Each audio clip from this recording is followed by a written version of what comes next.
மத்தேயு 26ஆம் அதிகாரம். இயேசு இந்த வசனங்களை எல்லாம் சொல்லி முடித்த பின்பு அவர் தம்முடைய சீஷரை நோக்கி, 2 நாளைக்குப் பின்பு பஸ்கா பண்டிகை வருமென்று அறிவீர்கள். அப்பொழுது மனுஷகுமாரன் சிலுவையில் அறையப்படுவதற்கு ஒப்புக்கொடுக்கப்படுவார் என்றார். அப்பொழுது பிரதான ஆசாரியரும் வேதபாரகரும் ஜனத்தின் மூப்பரும் காய்பா என்னப்பட்ட பிரதான ஆசாரியருடைய அரண்மனையிலே கூடி வந்து, இயேசுவை தந்திரமாய் பிடித்து கொலை செய்யும்படி ஆலோசனை பண்ணினார்கள். ஆகிலும் ஜனங்களுக்குள்ளே கலகம் உண்டாகாதபடிக்கு பண்டிகையிலே அப்படி செய்யலாகாது என்றார்கள். இயேசு பெத்தானியாவில் குஷ்டரோகியாய் இருந்த சீமோன் வீட்டில் இருக்கையில், ஒரு ஸ்திரீ விலையேற பெற்ற பரிமள தைலம் உள்ள வெள்ளைக்கல் பரணியை கொண்டு வந்து அவர் போஜன பந்தியில் இருக்கும்போது அந்த தைலத்தை அவர் சிரசின் மேல் ஊற்றினாள். அவருடைய சீஷர்கள் அதைக் கண்டு விசானமடைந்து, இந்த வீண் செலவு என்னத்திற்கு? இந்த தைலத்தை உயர்ந்த விலைக்கு விற்று தரிதருக்கு கொடுக்கலாமே என்றார்கள். இயேசு அதை அறிந்து அவர்களை நோக்கி, நீங்கள் இந்த ஸ்திரீயை ஏன் தொந்தரவு படுத்துகிறீர்கள்? என்னிடத்தில் நற்கிரியை செய்திருக்கிறாள். தரித்திரர் எப்பொழுதும் உங்களிடத்தில் இருக்கிறார்கள், நானோ எப்பொழுதும் உங்களிடத்தில் இரேன். இவள் இந்த தைலத்தை என் சரீரத்தின் மேல் ஊற்றினபோது என்னை அடக்கம் பண்ணுவதற்கு எத்தனமாக செய்கையாயிருக்கிறது. இந்த சுவிசேஷம் உலகத்தில் எங்கெங்கே பிரசங்கிக்கப்படுகிறதோ அங்கங்கே இவளை நினைப்பதற்காக இவள் செய்ததும் சொல்லப்படும் என்று மெய்யாகவே உங்களுக்கு சொல்லுகிறேன் என்றார். அப்பொழுது 12 ஒருவனாகிய யூதாஸ் கரியோத் என்பவன் பிரதான ஆசாரியரிடத்திற்கு போய், நான் அவரை உங்களுக்கு காட்டிக் கொடுக்கிறேன், நீங்கள் எனக்கு என்ன கொடுக்கிறீர்கள் என்றான். அவர்கள் அவனுக்கு 30 வெள்ளிக்காசை கொடுக்க உடன்பட்டார்கள். அது முதல் அவன் அவரை காட்டிக் கொடுப்பதற்காக சமயம் பார்த்து கொண்டிருந்தான்.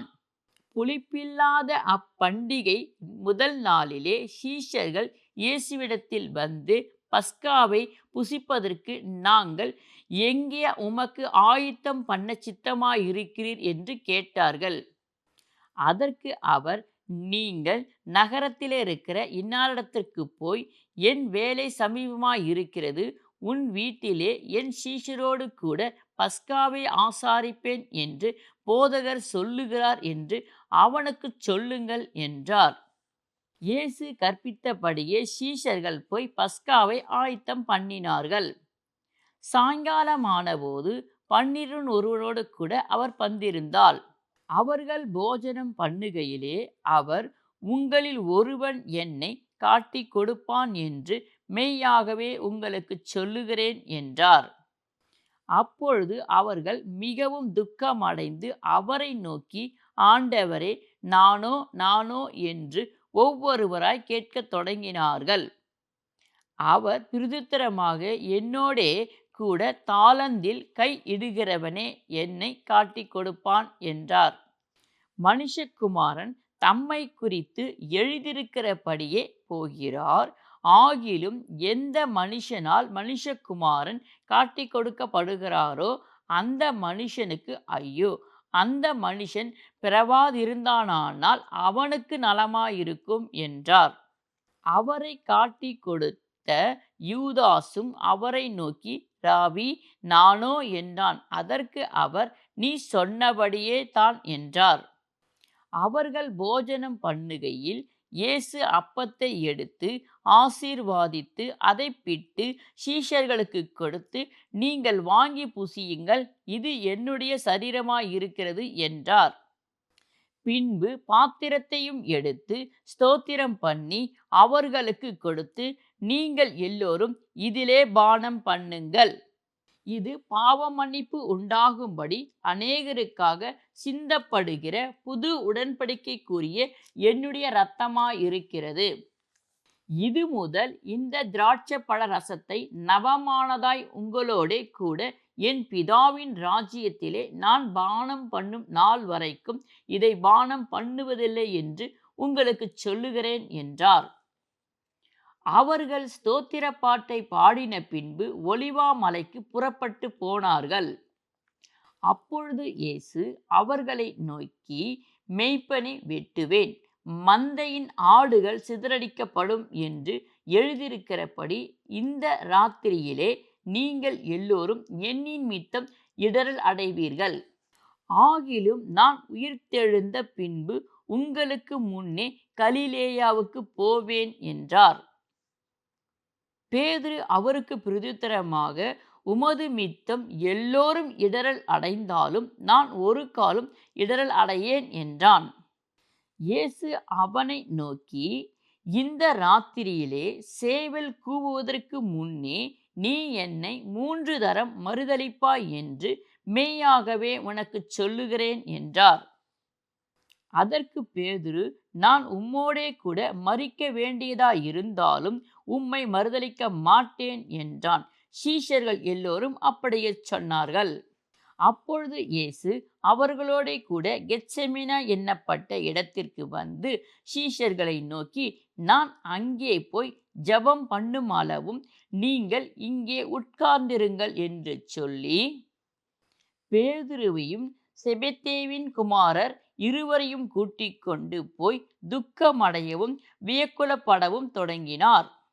அப்பொழுது அவர், என் ஆத்துமா மரணத்துக்கேதுவான துக்கம் கொண்டிருக்கிறது, நீங்கள் இங்கே தங்கி என்னோடே கூட விழித்திருங்கள் என்று சொல்லி, சற்று அப்புறம் போய் முகங்குப்புற விழுந்து, என் பிதாவே, இந்த பாத்திரம் என்னை விட்டு நீங்க கூடுமானால் நீங்கும் படி செய்யும், ஆகிலும் என் சித்தத்தின்படி அல்ல உம்முடைய சித்தத்தின்படியே ஆக கடவது என்று ஜெபம் பண்ணினார். பின்பு அவர் சீஷரிடத்தில் வந்து அவர்கள் நித்திரை பண்ணுகிறதை கண்டு பேதுருவை நோக்கி, நீங்கள் 1 மணி நேரமாவது என்னோடு கூட விழித்திருக்க கூடாதா? நீங்கள் சோதனைக்குட்படாதபடிக்கு விழித்திருந்து ஜெபம் பண்ணுங்கள். ஆவி உற்சாகம் உள்ளது தான், மாம்சமோ பலவீனம் உள்ளது என்றார்.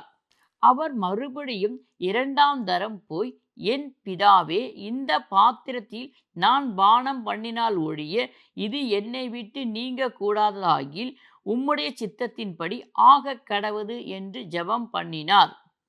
அவர் திரும்ப வந்தபோது அவர்கள் மறுபடியும் நித்திரை பண்ணுகிறதை கண்டார்.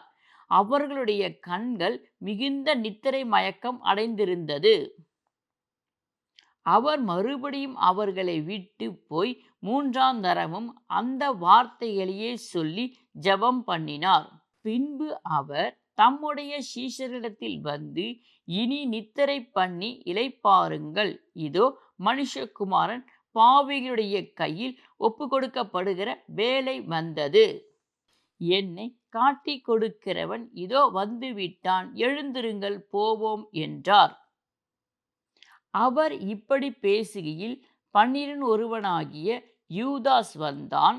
அவனோடே கூட பிரதான ஆசாரியரும் ஜனத்தின் மூப்பரும் அனுப்பின திரளான ஜனங்கள் பட்டயங்களையும் தடிகளையும் பிடித்து கொண்டு வந்தார்கள். அவரை காட்டி கொடுக்கிறவன், நான் எவனை முத்தம் செய்கிறோனே அவன் தான், அவனை பிடித்து கொள்ளுங்கள் என்று அவர்களுக்கு அடையாளம் சொல்லியிருந்தான். உடனே அவன் இயேசுவிடத்தில் வந்து, ரபி வாழ்க என்று சொல்லி அவரை முத்தம் செய்தான். இயேசு அவனை நோக்கி, சிநேகிதனே, என்னத்திற்காக வந்திருக்கிறாய் என்றார். அப்பொழுது அவர்கள் கிட்டே வந்து இயேசுவின் மேல் கை போட்டு அவரை பிடித்தார்கள். அப்பொழுது இயேசுவோடு இருந்தவர்களில் ஒருவன் கையை நீட்டி தன் பட்டயத்தை உருவி பிரதான ஆசாரியனுடைய வேலைக்காரனை காதார வெட்டினான். அப்பொழுது இயேசு அவனை நோக்கி, உன் பட்டயத்தை திரும்ப அதன் உறையிலே போடு, பட்டயத்தை எடுக்கிற யாவரும் பட்டயத்தால் மடிந்து போவார்கள்.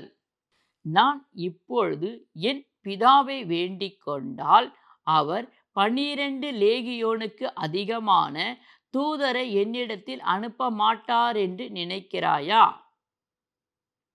அப்படி செய்வேனே ஆனால் இவ்விதமாய் சம்பவிக்க வேண்டும் என்ற வேத வாக்கியங்கள் எப்படி நிறைவேறும் என்றார். அந்த வேளையிலே இயேசு ஜனங்களை நோக்கி, கள்ளனை பிடிக்க புறப்படுகிறது போல நீங்கள் பட்டயங்களையும் தடிகளையும் எடுத்துக்கொண்டு என்னை பிடிக்க வந்தீர்கள். நான் தினந்தோறும் உங்கள் நடுவிலே உட்கார்ந்து தேவாலயத்தில் உபதேசம் பண்ணி கொண்டிருந்தேன். அப்பொழுது நீங்கள் என்னை பிடிக்கவில்லையே. ஆகிலும் தீர்க்கதரிசிகள் எழுதியிருக்கிற வசனங்கள் நிறைவேறும்படி இவையெல்லாம் சம்பவிக்கிறது என்றார். அப்பொழுது சீஷர்கள் எல்லோரும் அவரை விட்டு ஓடிப்போனார்கள். இயேசுவை பிடித்தவர்கள் அவரை பிரதான ஆசாரியனாகிய காய்பாவிடத்திற்கு கொண்டு போனார்கள். அங்கே வேத பாரகரும் மூப்பரும் கூடி வந்திருந்தார்கள். பேதுரு தூரத்திலே அவருக்கு பின் சென்று பிரதான ஆசாரியனுடைய அரண்மனை வரைக்கும் வந்து உள்ளே பிரவேசித்து முடிவை பார்க்கும்படி சேவகரோடே கூட உட்கார்ந்தான். பிரதான ஆசாரியரும் மூப்பரும் சங்கத்தார் யாவரும் இயேசுவை கொலை செய்யும்படி அவருக்கு விரோதமாய் பொய்சாட்சி தேடினார்கள். ஒருவரும் அகப்படவில்லை.